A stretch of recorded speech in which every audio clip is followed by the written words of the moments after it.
नमस्कार, हम प्रिंस कुमार। जैसा कि आप जानते हैं कि मैं आपको सनातन धर्म के विभिन्न पहलू का, चाहे वो वाम मार्ग हो, सात्विक साधना पद्धति हो, विभिन्न पौराणिक मंदिर हो, अन्य पौराणिक धरोहर हो, आपको वीडियो दिखाता रहता हूँ, बताता रहता हूँ, साधना पद्धति के बारे में बताता रहता हूँ। उसी सिलसिले में एक भारत भ्रमण यात्रा पार्ट 3 के दौरान यात्रा पे निकल रहे थे तो पटना दियारा में एक अघोरी साधु हमको गुप्त क्रिया करते मिले। काफ़ी अनुनय के बाद उन्होंने अनुमति दिया कि मैं आपसे बातचीत कर सकता हूं, कि मैं आपको इस बातचीत का अंश क्रमशः आगे सुनाता हूं। प्लीज़ वीडियो को शेयर सब्सक्राइब जरूर कीजिएगा और लोग के पास भेजिएगा ताकि और लोग इस साधना पद्धति को जान सकें। काफ़ी दुर्लभ साधना पद्धति है और जिसे आज तक लोग देखे नहीं होंगे। बहुत कम देखने को मिलता है कि YouTube पे लोग इधर उधर करके दिखा देते हैं, लेकिन मूल साधना का जो प्रकल्प है वो नहीं दिखा पाते हैं। हमारे साथ अभी अघोरी साधु, अघोरी तांत्रिक, वाम मार्ग के अनुगामी अघोरी अमरनाथ बाबा हैं। हम उनसे अब जानने का प्रयास करते थे, बाबा आप गुप्त में क्या साधना कर रहे हैं। बाबा आइए थोड़ा इधर।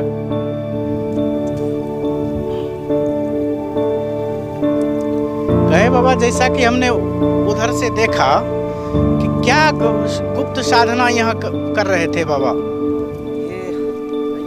ये हम लोगों की 100 साधना चल रही थी जो गुप्त होती है, यानी पब्लिक से अलग होती है। यानी एक अर्थ समझिए कि आप लोग जिस इंसान को मुक्त कर देते हैं, अर्थात घर से द्वारा, यानी सब कुछ, यानी जीवन में जो जिसने आपको खिलाया, ठीक है, आपका भरण पोषण किया, लेकिन मृत्यु के बाद आपने उसको छोड़ दिया, ठीक है। तो मृत्यु के बाद हम लोग सेम वही क्रिया, यानी जो उन्होंने जीवन में क्रिया किया है, ठीक है, सेम वही चीज़ किया मृत्यु के बाद में 100 के माध्यम से उनकी जो बीती हुई ज़िंदगी है उनका आवाहन करके, फिर उनकी जो शक्ति है हम लोग अपने में समाहित करके, और जो उनकी इच्छाएं कमी है उनकी पूर्ति करके उनको मुक्त प्रदान किया जाता है यहाँ से, शमशान से। कहे बाबा, कैसे आप लोग को पता चलता है कि ये अकाल मृत्यु को प्राप्त है, क्या मान लीजिए कि जनरल मृत्यु को प्राप्त है, कैसे पता चलता है कि सब में शक्ति बची हुई है। इसमें शक्ति एक पद्धति होती है हस्त से, ठीक है, जो आप किसी के मस्तक पे रखिएगा तो महाराज उससे आपको उसकी शक्ति का आभास होती है, या फिर कोई भी उसका अंग अगर ध्यान केंद्रित करके उसका स्पर्श कीजिएगा ना तो उसकी शक्ति का आभास हो जाती है कि वो कितना दिन पहले मृत्यु प्राप्त हुई है, ठीक है, और कितना दिन से वो जल में है या फिर कहीं ज़मीन पे है, ये सब की आभास हो जाती है।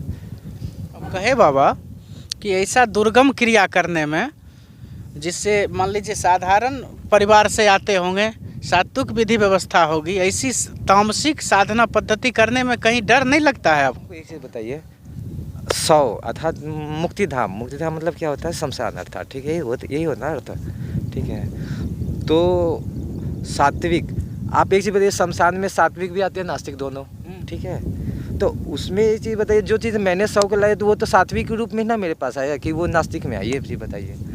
हाँ, सात्विक में है तो हम लोग उसी रूप में उसको ग्रहण करते हैं, ठीक है, और सात्विक मार्ग से ही उसको सब कुछ क्रिया करके आगे बढ़े, यानी जिसका जो क्रिया है उसके माध्यम से, यानी उसके शरीर का स्पर्श करके उसकी सब क्रिया को आभास किया जाता है, ठीक है।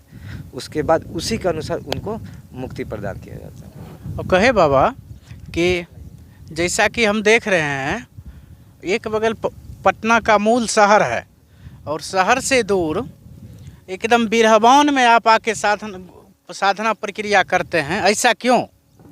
क्योंकि समाज में जो मनोवृत्ति फैली हुई है, ठीक है, इससे इंसान लोग काफ़ी घृणा करते हैं, ठीक है, अर्थात ये समझते हैं कि एक तरह से आप समझिए तो निगेटिव एनर्जी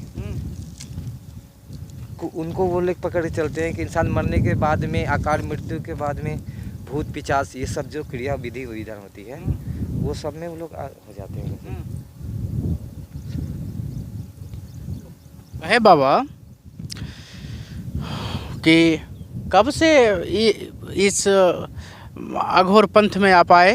अघोर पंथ एक तो समझिए कि जो जन्म लेते हैं ना भाई बाबा जी, समझे, तो वो लोग भी समझिए अघोर पंथ, अर्थात इंसान जन्म लेता है तो नरक से ही जन्म लेता है। ये तो हुआ, तो अघोर पंथ से ही ना जन्म हुआ महाराज। कोई भी जो इंसान जन्म लेते हैं जन्म में तो नरक से जन्म होता है, अर्थात शमशान की क्रिया होती है ना, तो वो भी तो अघोर की क्रिया। तो एक चीज़ बताइए, तो हम लोग अभी स्टार्ट किए तो हम लोग गलत कैसे हो गए? वो जो बच्चा जो जन्म लिया, चाहे बच्ची जो जन्म लेती है, तो वो भी तो अघोर ही करवाए। तो ये परिवर्तन क्यों सोच?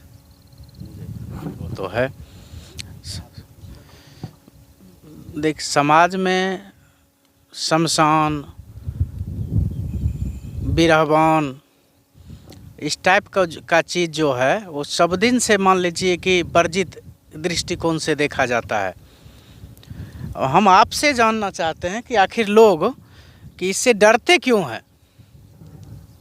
जो हम लोग की प्राचीन सभ्यता है, ठीक है, बड़े बड़े बुजुर्ग जो हम लोग ग्रंथ में वर्णन है, ठीक है, वेद में बहुत से में वर्णन है, आपको इसमें बहुत सा चीज़ दिखाया जाएगा कि इंसान मरने के बाद में जिसकी यानी समय के पहले मृत्यु जो प्राप्त हो जाती है, तो कुछ इच्छाएं अधूरी रहती है, ठीक है, तो इच्छाएं को वो पूर्ति करने के लिए भिन्न भिन्न प्रकार का वेश धारण करना, ठीक है, किसी के शरीर में प्रवेश कर करके वो सब क्रियाएँ करते हैं। उस सब के एक्टिविटी के अगर इंसान में दर्द उत्पत्ति हो जाती है, ठीक है, कि ये क्रिया हो रही है, उनकी पे निगेटिव एनर्जी आती है, बहुत तरह की इच्छा होती है निगेटिव, इस वजह से इंसान में भ्रांति हो जाती है। और डर ही इंसान का भ्रम है महाराज जी। जैसा कि आप देख रहे थे कि अभी हम पटना दियारा के एक शमशान में हैं और एक अघोरी साधु तांत्रिक हैं जो अपना कुछ क्रिया कर रहे थे, और जैसा उनका वक्तव्य मैं आपको सुनवाया। धन्यवाद।